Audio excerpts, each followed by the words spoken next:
आप सभी लोगों का एक बार फिर से मेरे इस चैनल में हार्दिक स्वागत है। तो आज बात करेंगे हम इरिथ्रोपॉइसिस के बारे में। इरिथ्रोपॉइसिस के विषय में चर्चा करने से पूर्व मैं हीमोपॉइसिस के बारे में चर्चा करना चाहूँगी। हीमोपॉइसिस का मतलब होता है formation of all blood cell.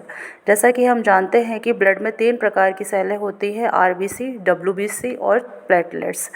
तो formation of RBC is called as erythropoiesis, while formation of WBC is called as leukopoiesis, and formation of thrombocyte और platelet is called as thrombopoiesis। तो डिस्कस करते हैं इरेथ्रोपोइसिस के बारे में। तो जैसा पहले बताया कि formation of RBC is called as erythropoiesis. तो आरबीसी के फॉर्मेशन में 7 से 9 डेज़ लगते हैं और इसका जो लाइफ स्पैन होता है, मतलब कितने दिन हमारी आरबीसी हमारे शरीर में ज़िंदा रहती हैं, तो ये होती हैं 120 से 120 डेज़ तक हमारे शरीर में आरबीसी ज़िंदा रहती है। इसके बाद ये ख़त्म हो जाती हैं। तो अब बात करेंगे कि आरबीसी का फॉर्मेशन होता कहाँ है। तो आरबीसी का फॉर्मेशन, या हम कहें सभी ब्लड सेल्स जो होती हैं, हमारी जितनी भी सेल्स पाई जाती हैं ब्लड में, उन सभी का फॉर्मेशन बोन मैरो में होता है। लेकिन अगर हम फीटस की बात करें तो फीटस में योक सैक में होता है। आरबीसी का फॉर्मेशन लिवर में होता है, स्प्लीन में होता है और बोन मैरो में होता है। तो एक क्वेश्चन अक्सर कर एग्ज़ाम में आ जाता है और बच्चे कंफ्यूज हो जाते हैं कि फ़ीटस में आरबीसी का फॉर्मेशन कहाँ होता है।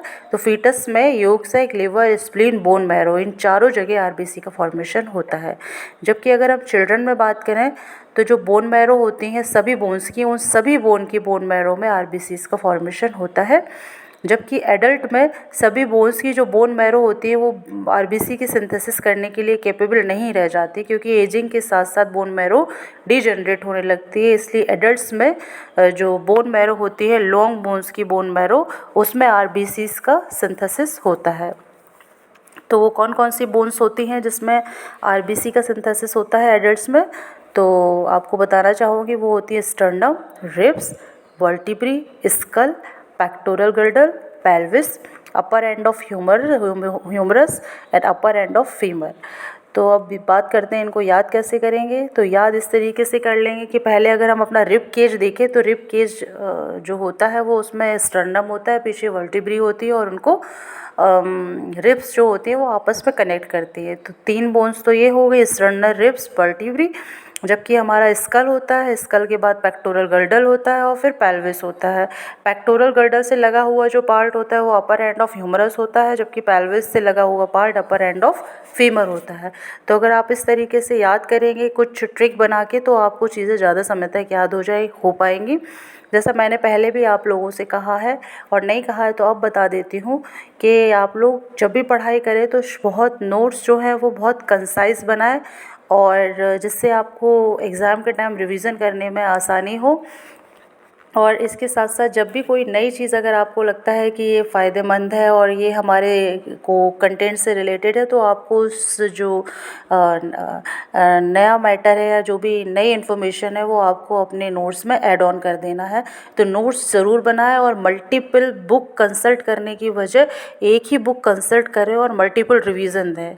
आपका कोर्स कंटेंट बहुत, आपका जो कंटेंट होना चाहिए वो बहुत प्रिसाइज होना चाहिए और इस तरीके का होना चाहिए कि आप बहुत फ्रिक्वेंटली उस चीज़ को रिवाइज़ कर लें। क्योंकि एग्ज़ाम में होता अक्सर ये है कि कोर्स बहुत ज़्यादा होता है और हम रिवाइज़ नहीं कर पाते हैं, तो काफ़ी चीज़ें रिवीजन के अभाव में हमको एग्ज़ामिनेशन हॉल में बहुत कन्फ्यूज़न हो जाता है। तो अगर आप इस ट्रिक से पढ़ेंगे तो डेफिनेटली आपका जो स्कोर होगा वो पहले से बेटर रहेगा।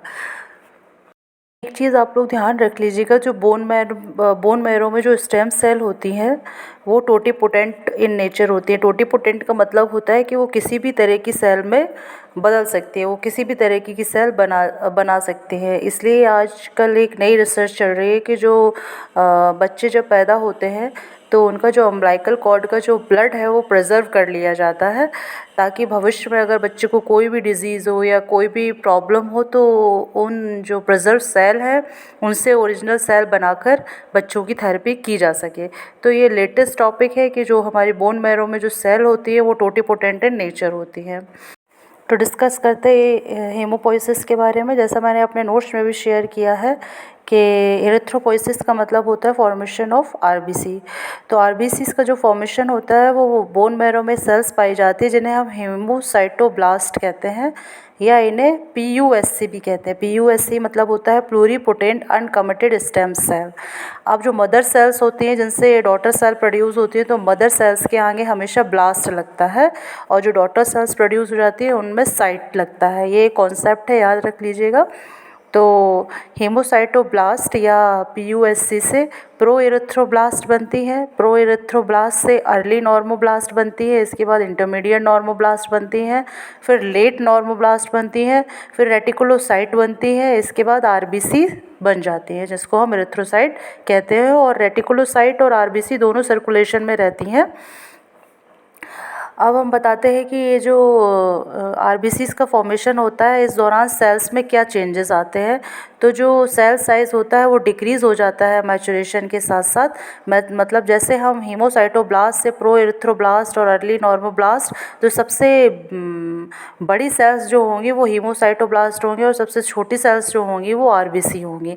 तो सेल साइज़ डिक्रीज़ हो जाता है मैचुरेशन के बाद और न्यूक्लियस का साइज़ भी डिक्रीज़ होता है। जैसा आप सभी लोग जानते हैं कि आरबीसीज़ में न्यूक्लियस नहीं पाया जाता है, क्योंकि अगर आरबीसी में न्यूक्लियस होगा तो न्यूक्लियस अपनी मेटाबॉलिक एक्टिविटी परफॉर्म करने के लिए जितनी भी ऑक्सीजन है उसको कंज्यूम कर लेगा, जिसके कारण और ऑर्गेनल्स में या और सेल्स में ऑक्सीजन की सप्लाई ठीक तरीके से नहीं हो पाएगी। इसलिए आरबीसीज़ जो होती है वो न्यूक्लिएटेड होती है, मतलब उसमें न्यूक्लियस नहीं पाया जाता है जो फाइनल सेल बनती है। जबकि हीमोसाइटोब्लास्ट और प्रो एरिथ्रोब्लास्ट जो पहले वाली सेल्स की स्टेज होती है उसमें न्यूक्लियस होता है। इसी तरीके से न्यूक्लियर जब न्यूक्लियस नहीं होता है तो न्यूक्लियोलाई भी डिसअपियर होने लगता है, लेकिन हीमोग्लोबिन अपीयर हो जाता है।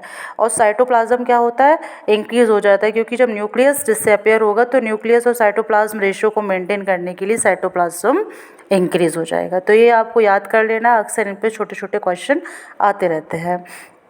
अब बात करेंगे कि बोन मैरो डिप्रेशन में क्या होता है। जब बोन मैरो डिप्रेशन होता है तो एप्लास्टिक एनीमिया हो जाता है। एप्लास्टिक एनीमिया का मतलब होता है कि शरीर में किसी प्रकार की सेल का जो फॉर्मेशन होता है वो सब डिक्रीज़ हो जाता है।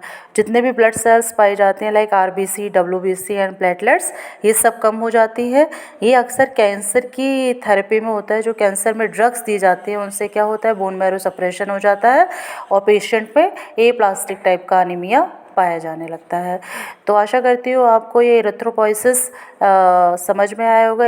यदि आपकी कोई भी कन्फ्यूज़न है या कोई भी क्वेरी है तो आप प्लीज़ मुझे कमेंट सेक्शन में लिखिए, मैं उसका ज़रूर आंसर दूँगी। Thank you.